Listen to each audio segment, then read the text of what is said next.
Selain daripada peluang untuk kita menabung emas dengan mudah, di Public Gold juga, Public Gold sediakan kemudahan ataupun peluang untuk kita jana pendapatan sambil menabung emas. Video ni khas untuk siapa-siapa yang dah lama menabung emas Public Gold dan mencari peluang untuk explore peluang jana passive income. Peluang untuk jana passive income minimum 5 hingga 10 ribu sebulan dalam masa 18 bulan. Jadi dengan Public Gold sebenarnya, sambil menabung emas, sambil kita boleh jana pendapatan. Terutamanya siapa-siapa penyimpan emas di bawah bimbingan saya, anda diberi 4 perkara untuk jana pendapatan, iaitu bersama tim kami G100 Network. Yang pertama, anda diberi support dari sudut ilmu. Yang kedua, anda diberi support dari sudut toolset.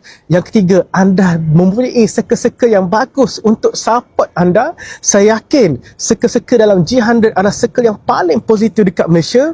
Sebab apa? Saya dah jumpa banyak-banyak circle dekat luar sana pun dia cakap perkara yang sama daripada sahabat-sahabat saya yang pernah join mana-mana circle dekat luar sana. Dan yang keempat, anda akan dapat lifetime mentorship untuk anda capai financial freedom.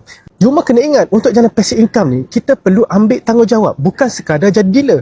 Tak semua dealer yang boleh jana passive income, tapi dealer yang committed join training, dealer yang committed bimbing masyarakat menabung emas dengan cara yang betul. Alang-alang kita dah menabung emas, kita ajar pula masyarakat menabung emas dengan cara yang betul. Kerja dealer sangat mudah, sangat simple, iaitu ajar masyarakat menabung emas dengan cara yang betul.